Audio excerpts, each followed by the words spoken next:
Un bilan de fin d'année, c'est un exercice d'introspection qui nous permet de faire le point à la fin de l'année, puisqu'il s'agit d'un bilan de fin d'année, comparativement à nos objectifs du début d'année, et de voir ce qui a marché, ce qui a moins marché, ce qui a bien marché, et de prendre de nouvelles résolutions pour l'année suivante ou l'année qui s'annonce.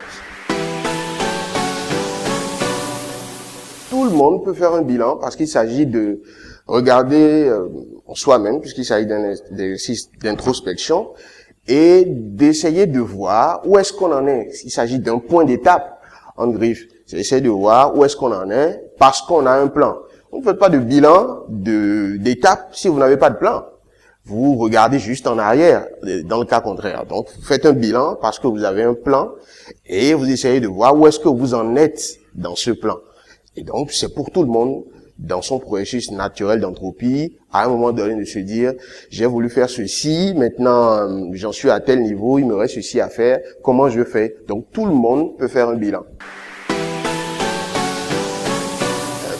Le bilan de fin d'année, pour qu'il soit sincère, ne peut pas être coercitif.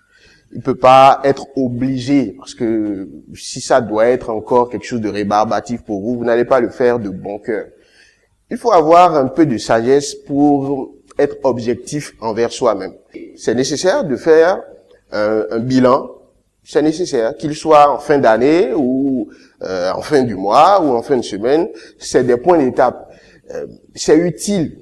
Ce n'est pas obligatoire, c'est utile. Si vous êtes quelqu'un qui avait des objectifs, qui voulait avancer, c'est normal que vous avez fait un plan et vous voulez voir, mais où est-ce que j'en suis? Vous construisez une maison et vous avez coulé la dalle, et c'est normal sur un plan de 3, 4, 5 étages que vous dites, mais j'en suis où? Est-ce que j'ai fait un dépassement de budget? Voilà, est-ce qu'il me reste encore, est-ce que j'ai de la force pour pouvoir continuer? C'est normal de faire un bilan et de savoir exactement où est-ce qu'on en est. Et maintenant, c'est aussi utile de se faire accompagner quand on veut faire un bilan. Il ne s'agit pas de se faire accompagner par des experts, des formateurs, des choses comme ça. Non, c'est juste par des gens qui nous aiment et qui nous permettent d'avoir un regard différent sur nous-mêmes, d'être objectif. C'est pas facile d'être objectif envers soi-même. C'est pas évident. Et il vous suffit d'avoir avec vous des gens qui peuvent aussi voir avec vous, porter un regard sur vous autre, pour essayer de comparer ce qui est comparable sans essayer de surestimer les choses ou de sous-estimer les choses. L'objectif, c'est d'être équilibré, d'être nuancé et de regarder avec détachement ce qu'on a réussi à faire. Il n'y a pas de devoir de gratitude ni de devoir d'ingratitude. Il faut rester équilibré et voir de façon détachée ce qui est les faits et de se projeter. Évidemment, on est plus malin d'être avec des personnes sages. C'est évident. Je veux qu'on ait un regard particulier sur moi, objectif, que je veux vraiment que l'on puisse m'aider à y voir clair. Je préfère être avec quelqu'un de sage qui peut, avec détachement, sans me juger, voir avec moi ce qui s'est passé, comprendre avec moi et rester positif pour prendre de nouvelles résolutions, pas spectaculaires, pas juste comme des effets d'annonce, pas des choses qui vont m'étouffer, qui vont faire que je serai essoufflé au bout de la deuxième semaine, qui seront particulièrement restrictifs. Non, quelque chose de simple, quelqu'un qui puisse vraiment être avec moi. Donc, l'élément intéressant, c'est la sagesse, c'est l'amour. En faisant aussi ce bilan avec quelqu'un d'autre, il peut aussi nous dire, ben écoute, ça là que tu minimises, ça va te jouer des tours plus tard. Je t'aime, donc je te dis la vérité. Ne fais plus telle action, ne fais plus ceci.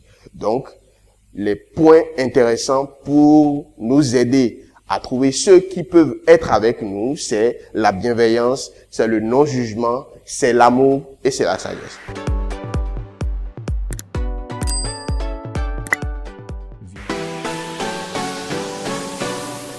Pourquoi le bilan de fin d'année est célèbre? Parce que c'est ensemble que nous faisons 12 mois, le calendrier c'est 12 mois, et donc à la fin d'année on se dit, on passe à une nouvelle étape ensemble.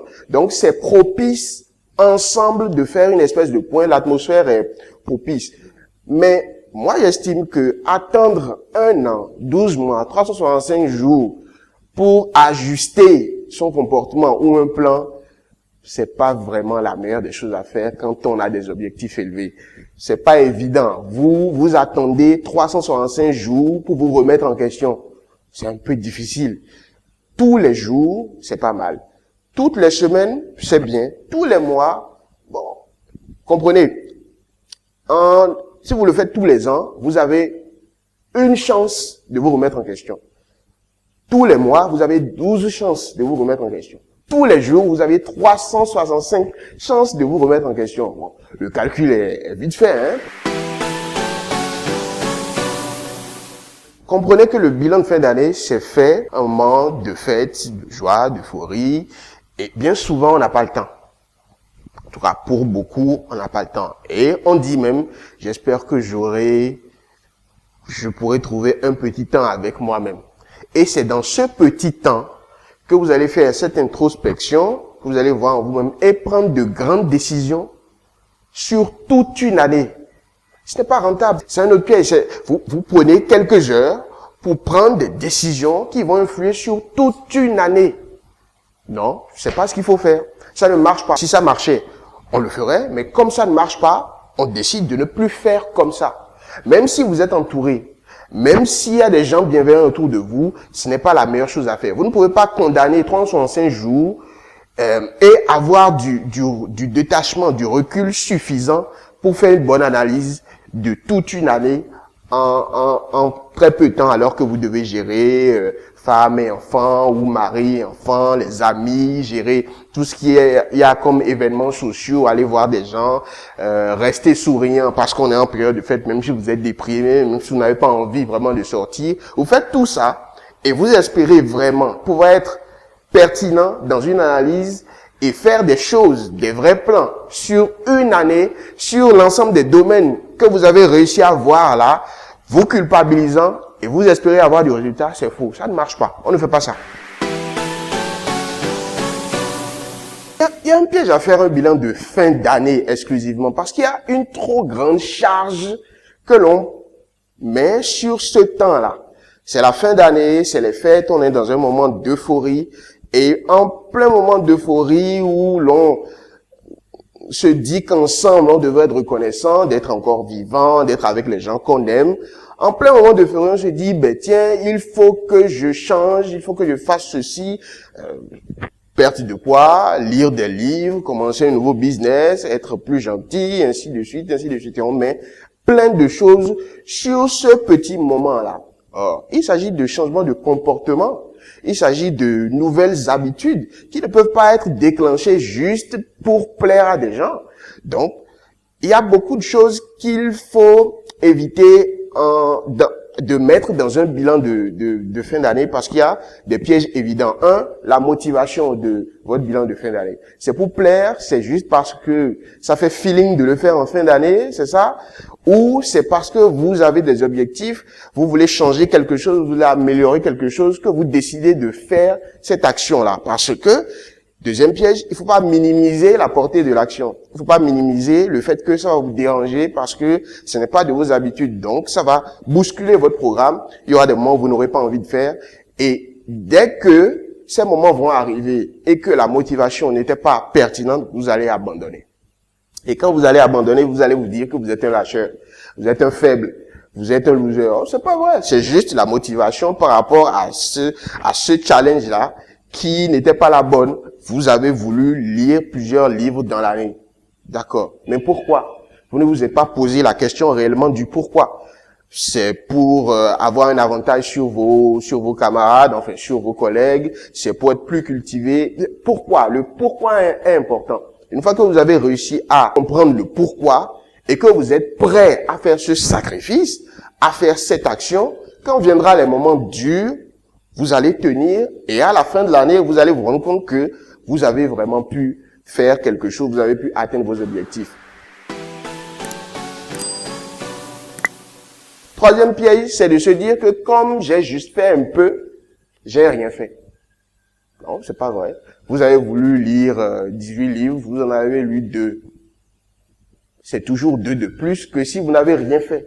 Donc, minimiser aussi ces actions parce qu'on n'a pas réussi à tout faire, c'est pas intelligent. Ça va vous frustrer pour rien. Parce que nous avons un discours envers nous-mêmes, parfois qui n'est pas sain.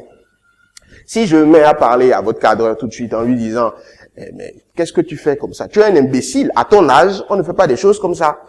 Non, mais écoute, tu arrêtes ça tout de suite et tu changes. Tout de suite, je vois que vous avez changé d'état d'esprit. Vous n'êtes pas d'accord avec cette façon de parler. C'est pareil. Vous ne pouvez pas vous parler comme ça. Du jour au lendemain, vous criez dessus, mais tu es un imbécile. Qu'est-ce que tu fais comme ça? À ton âge, ceci, non. Ayez un discours un peu plus équilibré, plus sain envers vous-même. Écoute, moi je crois qu'on a besoin de changer. On veut faire telle chose. Ça va nous prendre un peu de temps, ça va nous bousculer. On attend tel résultat de ça. Le simple fait qu'on s'y mette, c'est déjà très intéressant. Le petit pas qui fait qu'on commence là, c'est très important, c'est très intéressant. Les petits commencements, on ne les minimise pas. Donc moi, je me satisfais de ça déjà. Et ne t'en fais pas. Il y a de fortes chances qu'on n'y arrive pas du premier coup. C'est la base. Donc, faisons-nous confiance, moi et moi-même, pour y aller. Et à chaque fois qu'on va rater, le jour où on devra aller faire du sport, on va se trouver une excuse. Ça ne va pas nous plomber le moral au point que le lendemain, on n'y aille plus. Premièrement, vous devez rentrer dans cet exercice en étant positif. Si vous cherchez à être négatif, vous allez y arriver, il n'y a pas de souci avec. Seulement, le bilan sera biaisé, puisque c'est un bilan à tendance positive. C'est pour améliorer les choses que vous faites un bilan. Ce n'est pas pour vous recroqueviller sur vous-même.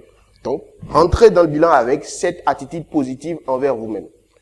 2 colonnes, si vous voulez écrire. Parfois, c'est intéressant aussi de prendre la feuille, un stylo, et de matérialiser sur papier ce que nous pensons. Ça permet de le clarifier. C'est un exercice banal, mais c'est utile. Moi, je l'ai essayé plusieurs fois, c'est utile parce que vous vous rendez compte que tel mot n'exprime pas vraiment ce que vous étiez en train de penser. Ça recadre un peu les choses. Donc, 2 colonnes, ce que vous pouvez considérer comme actif, et l'autre colonne, ce que vous pouvez considérer comme passif. Avec détachement. Ne vous dites pas que vous allez faire des erreurs, peu importe, c'est votre feuille, c'est votre papier, vous pouvez le déchirer à tout moment. Donc, vous commencez à remplir pêle-mêle.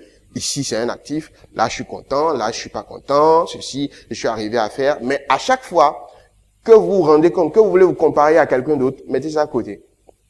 Parce qu'il s'agit de vous. Et pas de vous par rapport à quelqu'un d'autre. Il s'agit de vous et de vous uniquement. Donc, 2 colonnes. Bien, je vous donne des grilles d'évaluation. Très bien, bien, moins bien, pas bien. Et donc, avec cette échelle-là, vous essayez de voir l'ensemble des actions qui vous viennent pêle-mêle, pêle-mêle. Parce que si ça vous revient, c'est que quand même c'est important. C'est votre subconscient qui vous en parle. Donc, vous les notez et vous voyez. C'est un exercice, si vous restez concentré, qui peut durer 30, 45, 1 heure, 2 heures. Parfois. Ne vous forcez pas à tenir longtemps dans le temps. Ce n'est pas utile parce que simplement en commençant à y réfléchir, vous ouvrez plein de dossiers et vous arrivez à balayer l'année. Donc, il n'est pas utile d'aller, sinon vous aurez dû tenir un journal depuis le premier jour des 365 et refaire une compilation, ce qui est fastidieux. Donc, ne vous stressez surtout pas, regardez chaque aspect et une fois que c'est fait, sans notation, parce que ce n'est que des appréciations, ce n'est pas des notes, sans notation. Vous regardez avec détachement ce qu'il y a sur votre feuille et vous vous dites comment est-ce que je peux faire pour mieux profiter de ce qui a été très bien, de ce qui a été bien. Parce que ce n'est pas parce que c'est bien que c'est à mettre à la poubelle. Il faut pouvoir bien en profiter jusqu'à la fin.